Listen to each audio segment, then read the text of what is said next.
पहली बात ये दोबारा आई कि साहब डेट्स को लेकर पूछा गया, तो मैंने स्पष्ट किया था कि लोक प्रतिनिधित्व कानून के अंतर्गत जो रिवीजन होता है वो चुनाव से पहले होता है। बिहार का चुनाव 22 नवंबर 2025 से पहले संपन्न किया जाना है, क्योंकि बिहार की जो हमारी विधानसभा है उसकी कालावधि वहाँ समाप्त हो रही है। हमारे पास 1 जनवरी 2025 का एक स्पेशली रिवाइज किया हुआ एक रोल था, इंटेंसिव नहीं था। आमूमन तौर से चुनाव से 6 महीने से अगर ज़्यादा हो तो हम लोग को वोटर लिस्ट रिवाइज करनी चाहिए। तो अगर 1 जनवरी से 22 नवंबर तक हम रिवाइज नहीं करते तो इस 11 महीने से ज़्यादा के अरसे में काफ़ी त्रुटियां हो सकती थी। अगर हम 1 अप्रैल 4 ही तारीख को हो सकता है रिवीजन कानून के तहत, 1 जनवरी, 1 अप्रैल, 1 जुलाई और 1 अक्टूबर, तो उन्हीं तारीखों को जो 18 साल की उम्र प्राप्त करते हैं उनको वोट का अधिकार मिल जाता है। तो अगर हम 1 अप्रैल करते तो फिर ये बात आती कि अभी तो आपने एसएसआर कराया है तो आप फिर करा रहे हैं। अगर हम 1 अक्टूबर करते तो ये बात आती कि बिल्कुल चुनाव सर पर है। तो एक ही विकल्प उपलब्ध था और वो था 1 जुलाई की क्वालिफाइंग डेट मानते हुए एक रिवीजन होना चाहिए। दूसरा विषय, तो इंटेंसिव रिवीजन क्यों, एसएसआर क्यों नहीं? ये बात मैं आप लोग ही तो कह रहे हो कि एसएसआर में इतना गहन परीक्षण नहीं हुआ, इसीलिए कई त्रुटियां पाई गईं जो कि अब इन्यूमरेशन फॉर्म से आ रही हैं। दरअसल एसआईआर ही तो है जो इन सारे आरोपों का जवाब है।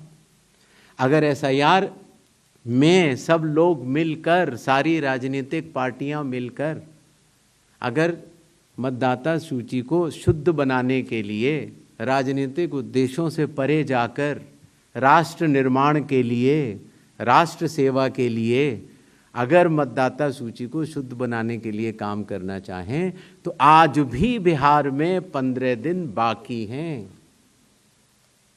और चुनाव आयोग उन सभी का शुक्रगुजार रहेगा जो मतदाता सूची शुद्ध करने के लिए अपना योगदान देंगे। ये बात कही गई कि किसी एक राज्य से, उड़ीसा से या उत्तर प्रदेश से कुछ शिकायतें की गई। बात वहीं की वहीं है।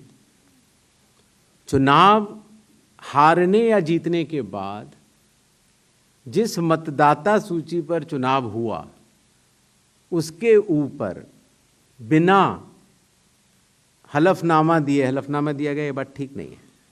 बिना हलफनामा दिए, बिना ओथ दिए, सिर्फ एक पत्र लिख कर अगर हमारे बूथ लेवल ऑफिसर्स और एसडीएम्स और डीएम्स इनके कार्यशैली पर अगर कोई प्रश्न चिन्ह लगाता है तो ये गलत है। एक सवाल जो मैं पिछली बार जवाब नहीं दे पाया था कि साहब जो ये एसआईआर बिहार में चल रहा है उसमें कितने लोगों के डॉक्यूमेंट आ गए, कितने लोगों ने रिकमेंड किया, किस बूथ लेवल क्या रिकमेंड किया, डाटा लेने की कोशिश तो हो रही है। लेकिन मैंने आपको पहले बताया था कि चुनाव आयोग मल्टी लेवल कंस्ट्रक्ट से काम करता है।